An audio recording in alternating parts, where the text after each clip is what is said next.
बिहार विधानसभा चुनाव के पहले राउंड की वोटिंग की तारीख नजदीक आ गई है। इसी बीच विपक्षी महागठबंधन की ओर से CM face RJD leader Tejashwi Yadav ने एक बड़ा चुनावी वादा किया है। तेजस्वी यादव ने महिलाओं, किसानों और सरकारी नौकरी वालों के लिए कई बड़े वादे किए। उन्होंने कहा कि अगर उनकी सरकार बनी तो महिलाओं को हर साल 30,000 रुपए सीधे खाते में मिलेंगे।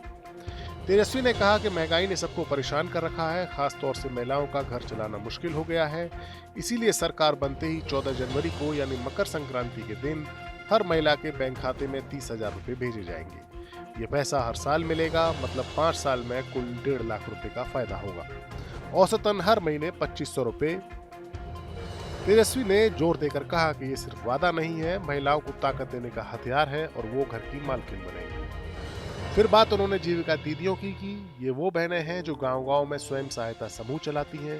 तेजस्वी ने वादा किया कि इन्हें स्थायी नौकरी मिलेगी, हर महीने 30,000 रुपए का वेतन होगा, साथ ही कैडर ग्रुप को 2,000 रुपए की अतिरिक्त मदद मिलेगी। लोन पर ब्याज माफ होगा और सबसे जरूरी, हर दीदी को 5 लाख रुपए का बीमा कवर मिलेगा। तेजस्वी बोले कि जीविका दीदियां बिहार की रीढ़ हैं, उन्हें सम्मान और सुरक्षा मिलेगी। हम लोगों की सरकार जो है बनने जा रही है और सरकार बनते ही आप सब लोग जानते हैं कि मकर संक्रांति का जो दिन है,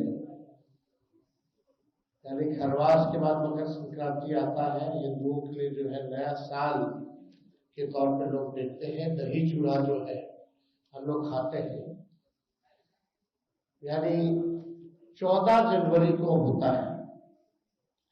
सरकार बनेगी और 14 जनवरी मकर संक्रांति के दिन मां बहन मां निर्णय के तहत पूरे 1 साल का 30,000 रुपया माता और बहनों के खाते में हम लोग डालने का काम करेंगे, ताकि इस महंगाई के जमाने में उनको जो है सहयोग मिले।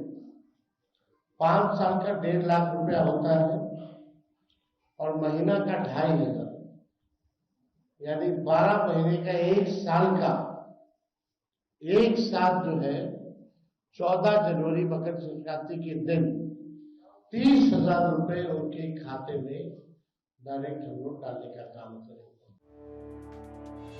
तेजस्वी ने सरकारी कर्मचारियों के लिए भी वादा किया और कहा कि पुरानी पेंशन स्कीम यानी यूपीएस फिर से लाई जाएगी। पोस्टिंग घर के नजदीक होगी, यानी 70 किलोमीटर के दायरे में। पुलिस वाले, डॉक्टर, टीचर सबको परिवार से दूर नहीं रहना पड़ेगा। तेजस्वी ने कहा कि सरकारी कर्मचारी परिवार से अलग होकर काम न करें, ये उनका हक है। ये वादे बिहार चुनाव 2025 के बीच आए हैं, जिसमें पहले चरण की वोटिंग 6 नवंबर को हुई है। दूसरे राउंड में 11 नवंबर को वोट पड़ेंगे। सभी बड़ी पार्टियां वोट मांग रही हैं। एनडीए भी बड़े बड़े वादे कर रहा है, लेकिन तेजस्वी की ये घोषणाएं महिलाएं, किसानों और सरकारी नौकरी वालों के बीच खासी लोकप्रिय हो रही है। महागठबंधन का दावा है कि इससे बिहार बदलेगा। तेजस्वी ने कहा है कि हमारी सरकार से आर्थिक ताकत आएगी और महिलाएं मजबूत होंगी, किसान खुशहाल होंगे। अब देखना होगा कि ये ऐलान चुनाव में महागठबंधन को कितना फायदा दिला पाते हैं। Bureau report, news nation. जहां भक्ति है हर शब्द में, कथाओं में छुपे हैं दिव्य रहस्य और ज्योतिष देता है जीवन को दिशा। धर्म से जुड़ी हर बातों को जानने के लिए हमारे चैनल स्तुति को सब्सक्राइब करें। चैनल पर जाने के लिए इस लिंक पर क्लिक करें।